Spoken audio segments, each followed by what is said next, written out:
So, do you have a proper planned strategy that you applied for clearing the prelims in your attempts? Well, only this strategy I think that has worked. Previous year question, I think I'll be the bullseye to hit. That you do previous year questions in a very detailed manner. Like I said, that if there are four options, all four options are four topics for you. You should prepare, you Google it, find the important information about those things, write it down on a paper, revise n number of times. That is the best friend of yours. Then come some tricks and hacks, right?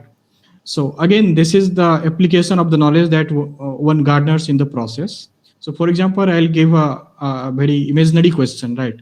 If the UPSC asks that some object X is used in the following, and the option is say in cosmetics, in toys, and the say C option is in solar panels.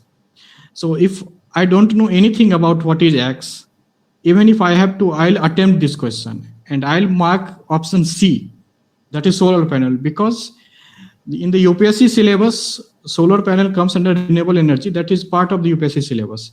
But that cosmetics toys are not the part of UPSC syllabus. So this is the common sense that I used to apply. And the fourth part is that I do a number of attempts, 99, most often 100. Okay. So attempting more number of questions is also something is benefiting me.